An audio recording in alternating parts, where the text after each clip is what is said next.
പറയുന്നു, ഉമർ മൗലവിക്ക് ഈ വിഷയത്തിൽ ഒരു വാദമുണ്ടായിരുന്നു, കുഞ്ഞീദ് മദനിക്ക് ഒരു വാദമുണ്ടായിരുന്നു. നിങ്ങൾ എവിടെ പോയിപ്പോ? നിങ്ങൾ എവിടെ ഉള്ളത്? ഉമർ മൗലവി പറഞ്ഞത് പ്രാർത്ഥനയല്ല, സഹായാർത്ഥനയാണ്. സഹായം തേടൽ, ജിന്നിനോട് സഹായം തേടൽ, മലക്കിനോട് സഹായം തേടൽ ശിർക്കാണെന്ന് അയാൾ പറഞ്ഞത്. അത് നിങ്ങൾ വിട്ടോ? അത് തന്നെയാണ് മാറ്റമെന്ന് ഞങ്ങൾ പറഞ്ഞത്. വ്യക്തമാണ്. അതുകൊണ്ട് അനസ് മൗലവി, നിങ്ങൾ ആ പറഞ്ഞുകൊണ്ടല്ലോ വിഷയത്തിലേക്ക് ഒന്നുകൂടി ഇങ്ങോട്ട് ഇറങ്ങി വരിക. ശരിയാവും, നിങ്ങൾ ശരിയാവും ഞങ്ങൾക്ക് പ്രതീക്ഷ ഉണ്ട്.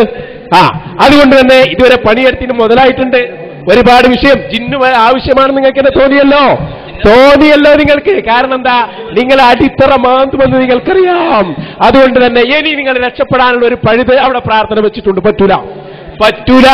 എന്തുകൊണ്ട്? നിങ്ങൾ ഉമർ മൗലവി പഠിപ്പിച്ചത് പ്രാർത്ഥനയല്ല, സഹായത്തേട്ടമാണ്. കുഞ്ഞീദ് മദനി പഠിപ്പിച്ചത് സഹായത്തേട്ടമാണ്. അതുപോലെ തന്നെ അൽമനാർ പഠിപ്പിച്ചത് സഹായത്തേട്ടമാണ്. അതെഴുതിക്കൂടെ? അതെഴുതുന്നതിൽ എന്താ ഒരു പ്രയാസം? അപ്പൊ വ്യക്തമാണ്. പള്ളിപ്പടി ഉപ്പാപ്പ മുഹിയുദ്ദീൻ, ഞങ്ങൾ അതിന് 10,000 തവണ റെഡിയാണ്. ഞങ്ങൾ തയ്യാറായി കഴിഞ്ഞു. ഞങ്ങളെ ഈ പ്രവർത്തകർ തന്നെ ഈ വിഷയത്തിൽ തയ്യാറായി കഴിഞ്ഞു.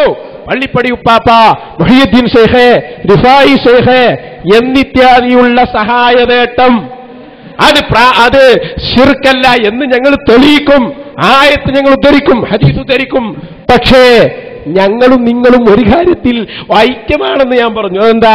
അദൃശ്യ ശക്തികളെ നിങ്ങൾ വിളിക്കുന്നു, ജിന്നുകളെ മലക്കുകളെ ഞങ്ങൾ വിളിക്കുന്നു, അവ രണ്ടും സമമാണ്. കൃത്യമായി ഞങ്ങൾ പറഞ്ഞു. വിളിക്കൽ ശിർക്കല്ല എന്ന് എഴുതി വെച്ച ഇസ്ലാഹ് ഞാൻ കാണിച്ചു, വ്യക്തമായി കാണിച്ചു, ഇസ്ലാഹ് മാസിക. അതുകൊണ്ട് തന്നെ ഈ ഇസ്ലാഹ് മാസികയിൽ പകൽ സമയത്ത് നടന്നു പോകുന്ന വിജനമായ സ്ഥലത്ത് അതാ മലക്കിനെ വിളിച്ച് ജിന്നിനെ വിളിച്ച് സഹായം തേട്ടൽ ശിർക്കല്ല എന്ന് നിങ്ങളെ ജബ്ബാർ മൗലവി ജംഇയ്യത്തിന്റെ നേതാവ് എഴുതി വെച്ചിട്ടുണ്ട്. അത് പറയാൻ എന്താ നിങ്ങളെപ്പോലെയുള്ള അയാളുടെ അനുയായികൾക്കൊരു പേടി? അവിടെയാണ് നമ്മുടെ വിഷയം. ജിന്നിനോട് സഹായം തേടൽ ശിർക്കല്ല, കൃത്യമായി പറഞ്ഞു. ഇപ്പം പ്രാർത്ഥനയായി ഒഴിഞ്ഞു മാറ്റമാണ്.